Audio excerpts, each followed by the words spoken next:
Hello friends, कैसे हैं आप सभी। आई होप कि आप लोग बहुत अच्छे से होंगे, बहुत अच्छे से अपनी पढ़ाई कर रहे होंगे, अपनी तैयारी को अंतिम रूप दे रहे होंगे क्योंकि अब एग्ज़ाम सारे आने वाले हैं। ठीक है, आज हम जो कवर करेंगे वो हम 19 और 20 नवंबर की करंट अफेयर्स को देखेंगे। ठीक है, जैसा कि हम दो दो दिन के अब करंट अफेयर्स कवर कर रहे हैं क्योंकि अब एग्ज़ाम आ गया तो आपको स्टैटिक पोर्शन भी ज़्यादा पढ़ना है, तो उस हिसाब से हम दो दो दिन के करंट अफेयर्स कवर करेंगे, लेकिन आपके सारे करंट अफेयर इसमें कवर हो जाएंगे। ठीक है, तो पहला क्वेश्चन है, CM India international badminton challenge 2024 के पुरुष वर्ग का खिताब किसने अपने नाम किया है। तो सबसे पहली बात, जो CM India international badminton challenge है ये कहाँ हुआ है, हमारे प्रदेश की राजधानी रायपुर में हुआ है। ठीक है, एरिना स्पोर्ट्स क्लब में। ठीक है, जिसमें पुरुष वर्ग का खिताब किसने अपने नाम किया है, तो मिथुन मंजूनाथ ने। ठीक है, किसने किया है, मिथुन मंजूनाथ ने किया है। और जो महिला वर्ग का खिताब है वो किया है रक्षिता श्री संतोष रामराज ने। तो पूछ सकता है, ठीक है, क्या है ये, सीएम यानी कि मुख्यमंत्री इंडिया इंटरनेशनल बैडमिंटन चैलेंज 2024। ठीक है, महिला वर्ग का रक्षिता श्री संतोष और पुरुष वर्ग का मिथुन मंजूनाथ। ठीक है, आयोजन कहाँ हुआ था, आई स्पोर्ट्स एरिना रायपुर में। ठीक है, और जो हमारे राज्य के बैडमिंटन संघ के अध्यक्ष हैं वो कौन है, विक्रम सिसोदिया जी हैं। ठीक है, और इस जो बैडमिंटन चैलेंज जो ट्रॉफी थी इसके समापन समारोह में कौन शामिल हुए थे, हमारे प्रदेश के मुख्यमंत्री श्री विष्णुदेव साय जी। ठीक है, तो ये सारे पॉइंट्स आपको ध्यान रखने हैं। नेक्स्ट क्वेश्चन है, इसी से रिलेटेड है, वो पहले क्वेश्चन का ही है। प्रदेश के खेल प्रतिभाओं का प्रोत्साहन बढ़ाने के लिए प्रदेश सरकार ने ओलंपिक स्वर्ण पदक विजेता को कितनी राशि देने की घोषणा की है। मतलब अगर हमारे प्रदेश का कोई खिलाड़ी ओलंपिक में जाता है और वो स्वर्ण पदक जीतता है तो उसको प्रदेश सरकार की ओर से 3 करोड़ रुपए की प्रोत्साहन राशि दी जाएगी। ठीक है, और जो रजत पदक जीतेगा उसको 2 करोड़ की, और जो कांस्य पदक जीतेगा उसको 1 करोड़ की। ठीक है, ये घोषणा की हमारे प्रदेश के मुख्यमंत्री जी ने वहाँ के समापन समारोह में, जो इंडिया इंटरनेशनल बैडमिंटन चैलेंज हुआ था उसके। ठीक है, तो श्री मुख्यमंत्री श्री विष्णुदेव साय ने हाल ही में आयोजित, ये सब मिस प्रिंट हो गया। ठीक है, CM trophy India international badminton challenge 2024 के समापन समारोह में शामिल हुए और इस अवसर पर उन्होंने ओलंपिक स्वर्ण पदक विजेता को प्रदेश सरकार की ओर से 3 करोड़ रुपए, रजत पदक विजेता को 2 करोड़ रुपए और कांस्य पदक विजेता को 1 करोड़ रुपए की प्रोत्साहन राशि दी जाने की क्या की है, घोषणा की है। तो ये इंपॉर्टेंट पॉइंट है, इसको याद रखेंगे। ठीक है, नेक्स्ट क्वेश्चन है, चर्चित पुस्तक हल्बा जनजाति की वाचिक परंपराएं, इसके लेखक कौन है। ठीक है, इसका विमोचन किसने किया था, हमारे प्रदेश के मुख्यमंत्री श्री विष्णुदेव साय ने। तो ऐसी कोई भी पुस्तिका जिसका विमोचन मुख्यमंत्री या उप मुख्यमंत्री या विधानसभा अध्यक्ष ऐसे बड़े लोग कर रहे हैं, उनका पुस्तक के बारे में जानना जरूरी है क्योंकि वो परीक्षा के पॉइंट ऑफ व्यू से इंपॉर्टेंट हो जाते हैं। ठीक है, तो कौन है उसके लेखक, दामे साय बघेल जी। ठीक है, अब देख लेंगे थोड़ा सा इस पुस्तक के बारे में भी, कि जो दामे साहब बघेल जी की ये पुस्तक है हल्बा जनजाति की वाचक परंपरा, इसका विमोचन कब किया गया है, 15 नवंबर को जनजाति दिवस के अवसर पर। ठीक है, इस पुस्तक में क्या दिया गया है, जनजातियों की प्राचीन जीवन शैली के संबंध में पुरखों की व्यवस्था, उनके जन्म संस्कार, उनके विवाह संस्कार और उनके मृतक संस्कार का उल्लेख किया गया है। बेसिकली जो हल्बा जनजाति की जितनी जीवन शैली है उसका उल्लेख किया गया है विस्तृत रूप में। ठीक है, तो ये ध्यान रखना है। अब ये बहुत ही इंपॉर्टेंट क्वेश्चन है, इसको डबल ट्रिपल आपको जितना 5 स्टार मार्क लगा के रखना है रख लीजिएगा, क्योंकि ये एग्जाम के पॉइंट ऑफ व्यू से 100% इम्पॉर्टेंट है, किसी न किसी एग्जाम में जरूर पूछा जाएगा। क्योंकि ये देश, मतलब देश के जो करंट अफेयर है उसमें भी आएगा और हमारे जो स्टेट का करंट अफेयर है उसमें भी आएगा। ठीक है, तो देश का तीसरा सबसे बड़ा टाइगर रिजर्व बनने वाला प्रदेश का चौथा टाइगर रिजर्व कौन है। ठीक है, मतलब ये जो हमारे प्रदेश का चौथा टाइगर रिजर्व है ये पूरे देश का तीसरा सबसे बड़ा टाइगर रिजर्व होगा। ठीक है, ये कौन है, गुरु घासीदास तमोर पिंगला टाइगर रिजर्व। ठीक है, इससे पहले हमारे 3 टाइगर रिजर्व कौन कौन से हैं, तो इंद्रावती, उदयंती सीता नदी अचानक मार, उदयंती सीता नदी अचानक मार, और अब ये चौथा ये हो गया। ठीक है, लेकिन अगर हम क्षेत्रफल की दृष्टि से देखें तो ये पूरे देश में तीसरे नंबर पे है। ठीक है, हम क्रम की दृष्टि से देखें, मतलब स्थापना की दृष्टि से देखें तो ये हमारे पूरे देश का 56वें क्रम का टाइगर रिजर्व होगा। ठीक है, अगर हम स्थापना की दृष्टि से देखें, और अगर हम क्षेत्रफल की दृष्टि से देखें तो कौन से क्रम का होगा, तीसरे क्रम का। ठीक है, ये देश लिखा गया, सॉरी ये प्रदेश है। ठीक है, तो अगर हम देश में स्थापना के हिसाब से देखेंगे तो 56वें क्रम का है, और क्षेत्रफल के हिसाब से देखेंगे तो तीसरे नंबर का है, क्योंकि पहले नंबर पे है आंध्र प्रदेश का नागार्जुन सागर श्रीशैलम टाइगर रिजर्व, और दूसरे नंबर पे है असम का मानस टाइगर रिजर्व, और तीसरे नंबर पे कौन आ गया हमारा, ये तमोर पिंगला गुरु घासीदास तमोर पिंगला टाइगर रिजर्व। ठीक है, अब हम अगर प्रदेश के हिसाब से देखें तो स्थापना के आधार पे हम चौथे नंबर पे हैं, और क्षेत्रफल के हिसाब से पहले नंबर पे। तो आपको ये ध्यान रखना है 56/3, यानी देश के हिसाब से 56वें क्रम का, और क्षेत्रफल तीसरा। प्रदेश में 4/1, यानी स्थापना के आधार पे चौथा और क्षेत्रफल के आधार पे पहला हो गया ये। ठीक है, इसके पहले के 2 टाइगर रिजर्व भी आपको ध्यान रखने हैं, कौन से हैं, आंध्र प्रदेश का नागार्जुन सागर श्रीशैलम टाइगर रिजर्व, असम का मानस टाइगर रिजर्व, और ये कौन सा है, तीसरे नंबर का है। ठीक है, अब राज्य का ये सबसे बड़ा टाइगर रिजर्व है। ठीक है, इसका जो एरिया है कितना है, 2829.38 वर्ग किलोमीटर। ठीक है, तो आप इसको याद रखिएगा, 2829, 28 के बाद 29। ठीक है, और 28 में 10 जोड़ दिए तो 38। ठीक है, तो 2829.28 स्क्वायर किलोमीटर है। इसके बाद आता है इंद्रावती टाइगर रिजर्व, जो कहाँ पे है, बीजापुर में है। ये है 2799, क्योंकि ये 28 से चालू हो रहा है तो इसको आप 27 से करिएगा स्टार्ट, तो 2799.08 स्क्वायर किलोमीटर। इसके बाद कौन सा है, तो उदयंती सीता नदी टाइगर रिजर्व, ये कहाँ पे है, गरियाबंद में है। ठीक है, इसका एरिया कितना है, 1842.54 स्क्वायर किलोमीटर। और लास्ट कौन सा है, अचानकमार टाइगर रिजर्व, कहाँ पे है, ये मुंगेली में है, और ये है 557.55 वर्ग किलोमीटर, या 557.55 स्क्वायर किलोमीटर।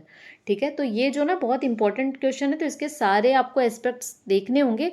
हो सकता है आपको वो जो स्टेटमेंट वाइज क्वेश्चन होता है उसमें पूछ दे, तो आपको हर चीज़ पता होनी चाहिए। ठीक है, अगर हम बात करें ये कौन कौन से जिले को कवर कर रहा है, तो कौन कौन से को करेगा, एमसीबी, कोरिया, सूरजपुर और बलरामपुर, मतलब ऊपर के जो चारों हैं, मनेंद्रगढ़, चिरमिरी, भरतपुर, फिर कोरिया, फिर सूरजपुर और बलरामपुर, ये चारों डिस्ट्रिक्ट को कवर करता है। इसमें जो आरक्षित वन है वो है 1254.586 वर्ग किलोमीटर, संरक्षित वन है 1438.451 वर्ग किलोमीटर, और राजस्व क्षेत्र है 136.35 वर्ग किलोमीटर। इतना डिटेल में याद करने की जरूरत नहीं है, बट एक बार पढ़ के गो थ्रू कर लीजिएगा, अगर स्टेटमेंट वाइज क्वेश्चन आए तो आपको वहाँ पे रिकॉल हो जाएगा। ठीक है, फिर है इस टाइगर रिजर्व में 2049.2 वर्ग किलोमीटर का क्रिटिकल टाइगर हैबिटेट शामिल है, जिसमें गुरु घासीदास राष्ट्रीय उद्यान और तमोर पिंगला वन्य जीव अभ्यारण्य शामिल है। हमको पता है ये दोनों से मिलकर बनाया गया है, और इसमें बफर क्षेत्र कितना है, 780। ठीक है, बफर क्षेत्र कितना है, 780.15 वर्ग किलोमीटर। ये सारे बहुत टेक्निकल टर्म्स हैं। ठीक है, बफर क्षेत्र, tiger habitat, critical tiger habitat, लेकिन अगर क्योंकि ये अभी एकदम करंट में चल रहा है तो हो सकता है कि ये सारे स्टेटमेंट में डाल दे। ठीक है, तो इसको आप डिटेल में थोड़ा सा एक बार पढ़ लीजिएगा, मैंने पूरा डिटेल में दिया हुआ है, तो इसको एक बार गो थ्रू कर लेंगे, 2-3 बार पढ़ेंगे तो वो याद हो जाएगा।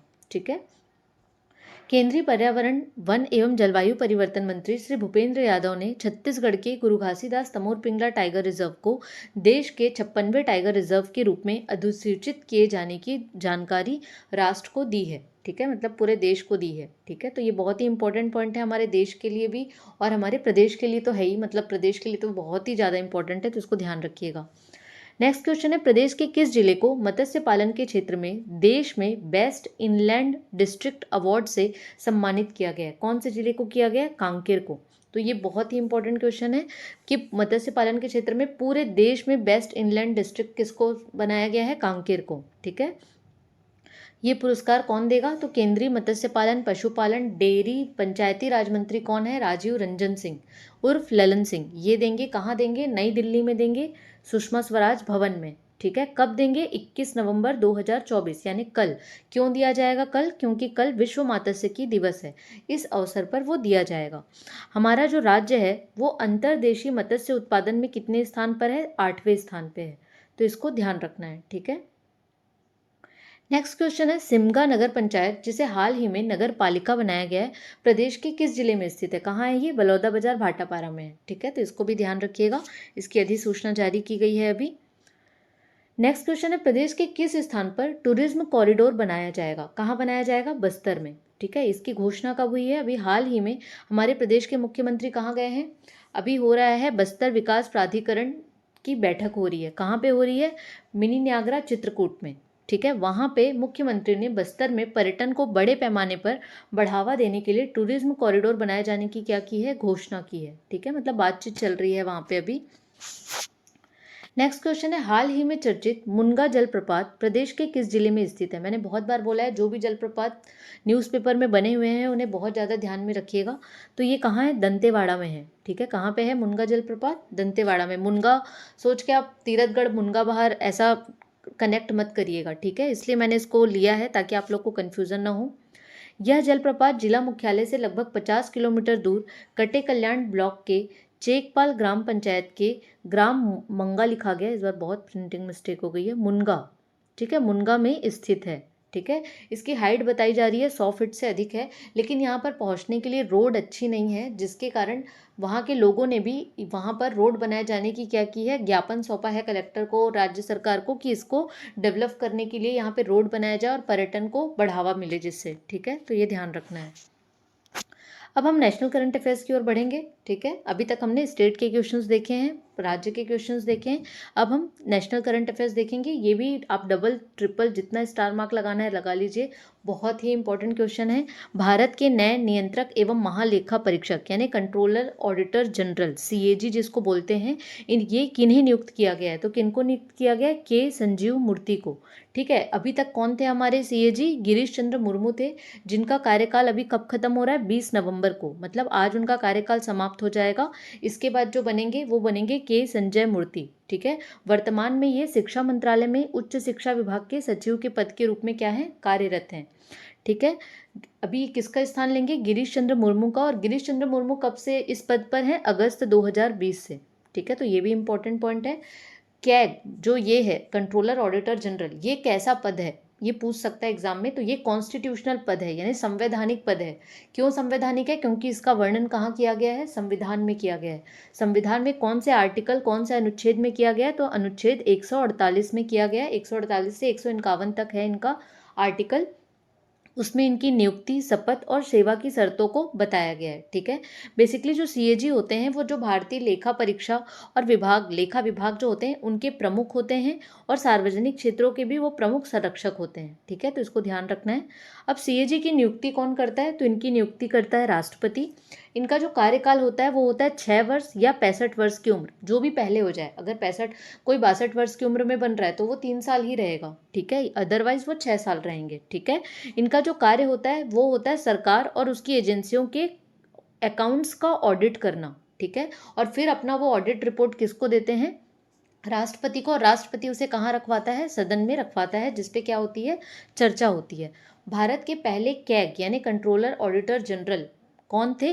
V नरहरि राव। तो मैंने सारे पॉइंट कवर कर दिए हैं, आई होप आप लोग को पसंद आएगा। नेक्स्ट क्वेश्चन है, ये भी बहुत इंपॉर्टेंट क्वेश्चन है। भारतीय अंतर्राष्ट्रीय फिल्म महोत्सव का आयोजन कहाँ किया जा रहा है? कहाँ किया जा रहा है? गोवा में किया जा रहा है। और कब से किया जा रहा है? आज से ही किया जा रहा है, 20 से 28 नवंबर 2024 को। ठीक है, कौन से क्रम का है? तो ये 55वें क्रम का है, 55th नंबर का है, इसको ध्यान रखिएगा।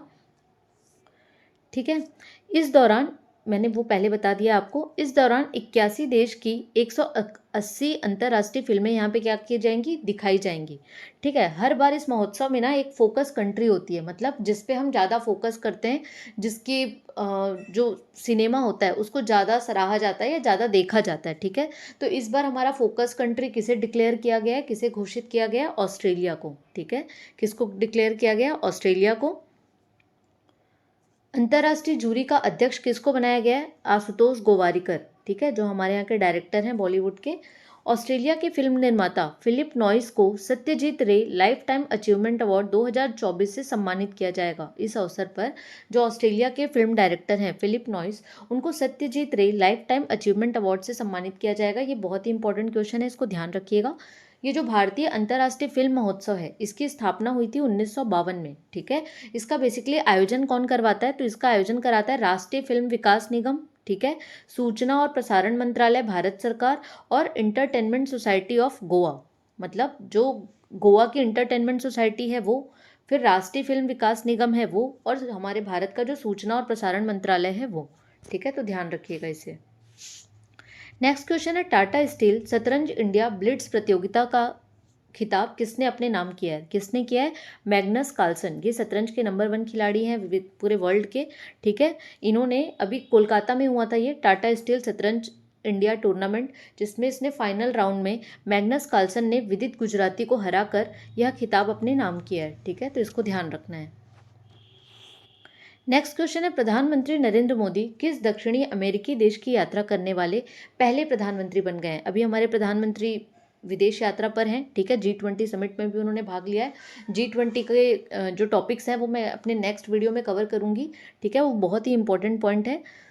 तो उसी क्रम में वो गुयाना गए हैं, और गुयाना जाने वाले मतलब गुयाना देश की यात्रा करने वाले प्रधानमंत्री मोदी पहले प्रधानमंत्री बन गए हैं, ठीक है। तो ये बहुत ही इंपॉर्टेंट पॉइंट है, इसको ध्यान रखिएगा।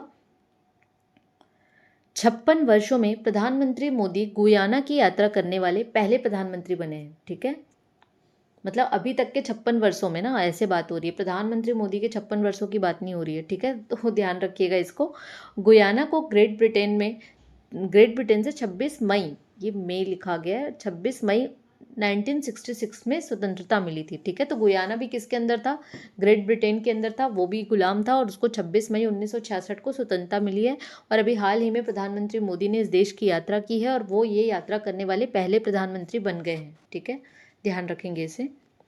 नेक्स्ट क्वेश्चन है, नो योर मेडिसिन ऐप किस केंद्रीय मंत्रालय द्वारा लॉन्च किया गया है? ये क्वेश्चन मैंने इसलिए लिया है ताकि आप लोग को कन्फ्यूजन ना हो। अगर नो योर मेडिसिन हमने देखा तो हमको लगेगा स्वास्थ्य मंत्रालय द्वारा किया गया होगा, भाई अपनी दवाइयों को जानो, लेकिन ऐसा नहीं है। ये खेल एवं युवा कल्याण मंत्रालय द्वारा लॉन्च किया गया है, ठीक है। ऐप को किसने लॉन्च किया है? तो केंद्रीय युवा एवं खेल मंत्री डॉक्टर मनसुख मंडाविया ने खेल में डोपिंग के खिलाफ लड़ाई को मजबूत करने के लिए नो योर मेडिसिन ऐप का शुभारंभ किया है, ठीक है। जो खिलाड़ी होते हैं वो अच्छा प्रदर्शन करने के लिए कुछ दवाइयाँ ले लेते हैं जिसको डोपिंग कहा जाता है, ठीक है। तो उसके खिलाफ लड़ाई को मजबूत करने के लिए नो योर मेडिसिन ऐप का शुभारंभ किया गया है।